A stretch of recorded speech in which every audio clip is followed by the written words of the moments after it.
আচ্ছা, কেউ একজন নামাজ পড়ে না কেন? আমি তোমার সম্পর্কে বলছি না, আমার প্রিয় ছেলে বা প্রিয় মেয়ে। শুধু প্রশ্নটি নিয়ে চিন্তা করো যে মানুষ কেন নামাজ পড়ে না। এর অনেকগুলো উত্তর থাকতে পারে, আর এই প্রশ্নের উত্তর আল্লাহর কাছেও আছে। উত্তরটা খুবই ভয়ঙ্কর। এই উত্তরটি আমি খুতবার শুরুতে পড়েছি।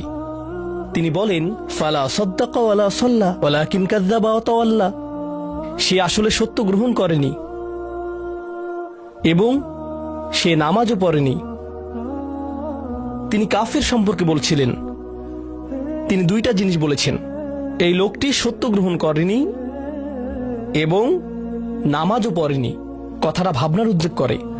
যদি বলা হয় সে সত্য গ্রহণ করেনি, আমার আশা হলো তিনি বলবেন লা সাদ্দাকা ওয়ালা আমানা, কিন্তু তিনি বলছেন লা সাল্লা। এর মানে হলো আল্লাহর সত্য গ্রহণ করার ব্যাপারে তোমার অন্তরে কিছু একটা মিসিং আছে। না না না, বাচ্চাটা বলে আমি আল্লাহকে বিশ্বাস করি, আমি মুসলিম।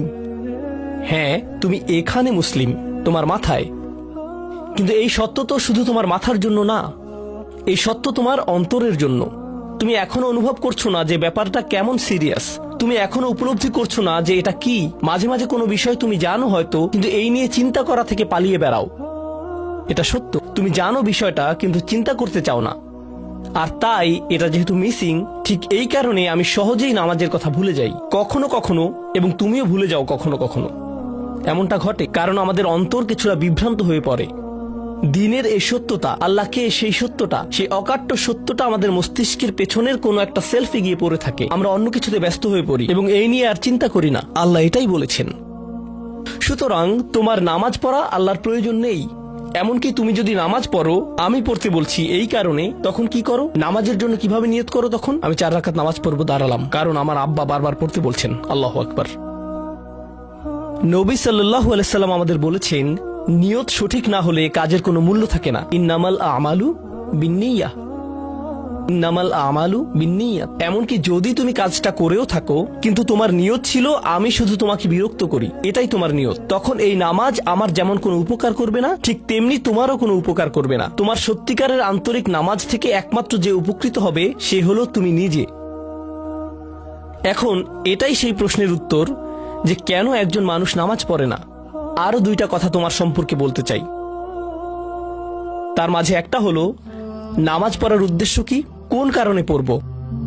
কারণ তুমি হয়তো ভাবছো নামাজ পড়ার উদ্দেশ্য হলো তুমি যেন জাহান্নামে না জ্বলো। নামাজ পড়ার উদ্দেশ্য হলো তুমি যদি নামাজ না পড়ো আল্লাহ তোমাকে ঘৃণা করবেন। নামাজ পড়ার উদ্দেশ্য হলো তুমি যদি নামাজ না পড়ো তুমি শাস্তি পাবে, অথবা তুমি আর মুসলিমই থাকবে না, ফেরেশতারা তোমাকে অভিশাপ দিবে। সমস্ত নেতিবাচক বিষয়। আল্লাহ ওই সমস্ত উদ্দেশ্যের কথা উল্লেখ করেননি। নেতিবাচক কিছু থেকে মুক্তি পাওয়া নামাজের মূল উদ্দেশ্য নয়। নামাজের মূল উদ্দেশ্য হলো ইতিবাচক কিছুর দিকে ছুটে চলা, এটাই নামাজের উদ্দেশ্য। এমন 2 ছাত্রের মধ্যে পার্থক্য জানো? একজন লেখাপড়া করে যেন সে ফেল না করে, আর অন্যজন লেখাপড়া করে কারণ সে ওই সাবজেক্টটা পড়তে ভালোবাসে। একজন ছাত্র পড়ালেখা করছে পজিটিভ কিছুর জন্য, আর অন্যজন পড়ালেখা করছে কারণ সে এমন কিছু থেকে বাঁচতে চাচ্ছে যা নেগেটিভ। একজন কর্মচারী তার চাকরিটাকে দারুণ ভালোবাসে, আর অন্য একজন কর্মচারী শুধু চায় সে যেন চাকরিটা না হারায়। তারা একই চাকরি করছে, একেবারে অভিন্ন চাকরি, কিন্তু একজন চাকরিটা করতে পেরে কি যে খুশি, কত যে আনন্দ তার, আর অন্যজন খুবই হতাশ, সবসময় মনমরা ভাব। কেন? কারণ তাদের একজন এটা করছে ক্ষতিকর কিছু থেকে মুক্তি পাওয়ার জন্য, আর অপরজন এটা করছে উপকারী কিছুর দিকে ছুটে চলার জন্য। আল্লাহ কোরআনে যখন আমাকে নামাজ সম্পর্কে বলেছেন যে কেন আমাদের নামাজ পড়া দরকার, তিনি মুসা আলাইহিস সালামকে এই উত্তরটা বলে দিয়েছেন যখন তিনি তার সাথে সাক্ষাৎ করেছিলেন। তিনি বলেছেন, আকিমিস সলাতা লিযিকরি, আর আমাকে স্মরণ করার উদ্দেশ্যে নামাজ কায়েম করো। তোমার নামাজ ঠিক রাখো যেন তুমি তোমার রবকে স্মরণ করতে পারো। আমি তোমাকে ইতিমধ্যে বলেছি যে তোমার আমার সম্পর্কটা খুবই সীমিত, কিন্তু তোমার সাথে আল্লাহর সম্পর্কটা অনেক আগে থেকে শুরু হয়েছিল, আর তার সাথে তোমার এই সম্পর্কটা অনন্তকাল ধরে বলবৎ থাকবে। তাই সেই সম্পর্কটির কথা স্মরণে আনা আবশ্যক, কারণ ভালো যত কিছু তোমার কাছে আসে তা আসে ওই সম্পর্কটা থেকেই। সামান্য কিছু ভালো জিনিস তোমার বাবার কাছ থেকে আসে, কিছু কিছু ভালো জিনিস, কিন্তু সকল ভালো জিনিস যা তোমার কাছে আসে তা আসে একমাত্র ওই সম্পর্কটির কারণে। যদি তুমি চাও সকল উপকারী জিনিস তোমার জীবনে অবস্থান করুক, তখন তোমাকে অবশ্যই তার কথা স্মরণ করতে হবে, যার নিকট থেকে সকল কল্যাণের আগমন ঘটে, যার নিকট থেকে সকল নিয়ামতের আগমন ঘটে, সকল রিজিকের আগমন ঘটে, সকল হেদায়েতের আগমন ঘটে। আর তাই আল্লাহ বলছেন, সর্বোত্তম যে উপায়ে তুমি এটা করবে তা হলো নামাজের মাধ্যমে তুমি আমাকে স্মরণ করবে। এজন্যই তোমার নামাজ পড়া দরকার। আচ্ছা, পরিশেষে এজন্যই তোমার এটা করা উচিত, কিন্তু তুমি এটা করছো বলেই সঠিক নিয়ত সহকারে আল্লাহ বলছেন, কেবল এখানেই শেষ নয়, এর কিছু উপকারিতাও আছে। কিছু ভালো জিনিস তোমার পথে আসবে যখন তুমি সত্যি সত্যি আল্লাহকে স্মরণ করবে। যখন তুমি আল্লাহকে স্মরণ করবে যেভাবে তিনি চান সেভাবে, আর যে উপায়ে তিনি চান তা হলো এই নামাজগুলোর মাধ্যমে। তুমি যদি এটা করতে পারো, আল্লাহ বলছেন, ইন্না সলাতা তানহা আনিল ফাহশা ওয়াল মুনকার। এমনকি এই আয়াতেও ওয়ালা যিকরুল্লাহি আকবার, তিনি বলছেন নামাজের মধ্যে এই উপকারটি আছে যে এটা তোমাকে অশ্লীলতায় পড়ে যাওয়া থেকে রক্ষা করবে। কারণ অশ্লীলতা তোমার চারপাশে বিরাজমান, আর আমি প্রিয় পুত্র তোমাকে এটার সম্মুখীন হওয়া থেকে রক্ষা করতে পারবো না।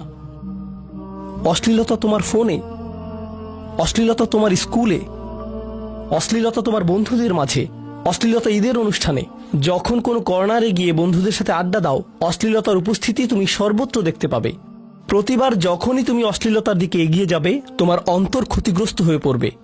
আর আল্লাহ বলছেন, যদি তুমি এই নামাজগুলো আদায়ে যত্নবান হও, এগুলো তোমাকে অশ্লীলতার করাল গ্রাস থেকে রক্ষা করবে।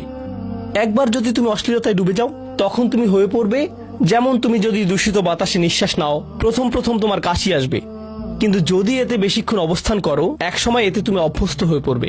অশ্লীলতাও ঠিক এরকম, এতে আকণ্ঠ নিমজ্জিত থাকলে একসময় এটাকে আর বড় অপরাধ বলে মনে হবে না, নিজেকে এর থেকে রক্ষা করার কোনো গরজ অনুভব করবে না আর, কারণ তোমার প্রতিরোধ ব্যবস্থা দূষিত হয়ে গেছে।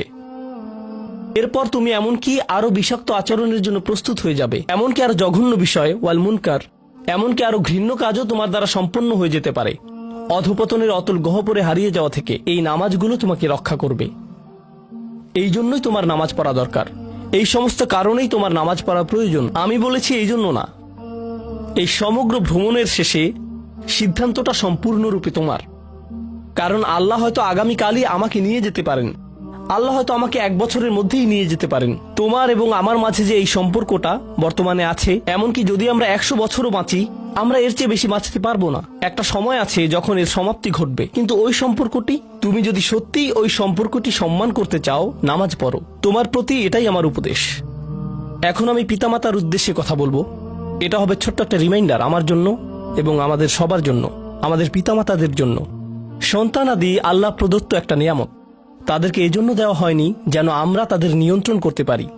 যত বেশি আমরা তাদেরকে নিয়ন্ত্রণ করতে চাইব, তত বেশি হতাশ হব সকল অবস্থাতেই।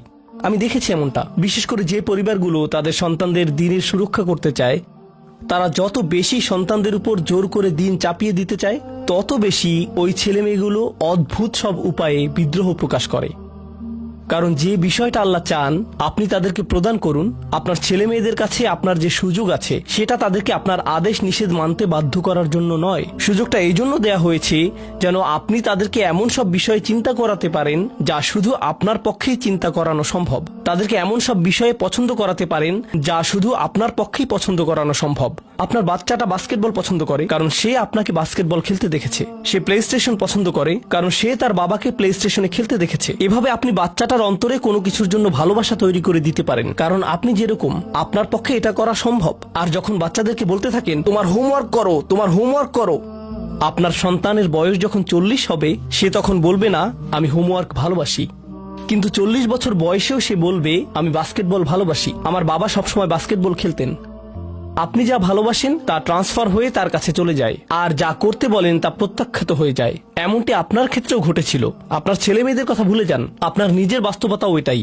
আপনার বাবার কিছু কিছু জিনিস যে আপনি এখনো পছন্দ করেন তা ভালোবাসার মাধ্যমে আপনার নিকট ট্রান্সফার হয়েছিল, আর আপনার বাবার ওই ব্যাপারগুলো আপনি অপছন্দ করতেন যা তিনি জোর করে আপনাকে গেলাতে চেয়েছিলেন। এখানে উপবিষ্ট প্রত্যেকের বাস্তবতা এটাই, শুধু সেগুলোই গ্রহণ করেছি যেগুলো ভালোবাসার মাধ্যমে হস্তান্তরিত হয়েছিল।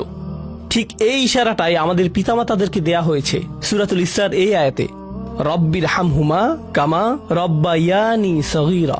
রব্বায়ানি মানে যখন তারবিয়া ব্যবহার করা হয় একটি চারা গাছ বড় করার জন্য, আপনাকে চারা গাছটির যত্ন নিতে হবে, এর সযত্নে প্রতিপালন করতে হবে। গাছটির প্রতি চিৎকার চেঁচামেচি করলে তো হবে না, তাড়াতাড়ি বড় হও, তাড়াতাড়ি লম্বা হও। আপনার একে সময় প্রদান করতে হবে। অনেক সময় পোকামাকড় এসে এর পাতাগুলো খেয়ে ফেলতে চাইবে, আপনাকে তখন পোকামাকড় সরিয়ে দিতে হবে। কখনো কখনো একটু কঠোর আচরণ করতে হবে, শুধু অতটুকুই যেন পোকামাকড়গুলো দূর হয়ে যায়। এরপর আবারও এতে পানি দিতে হবে। আমাদের বাচ্চাদের সাথে আমাদের উদাহরণটা ঠিক এমনই।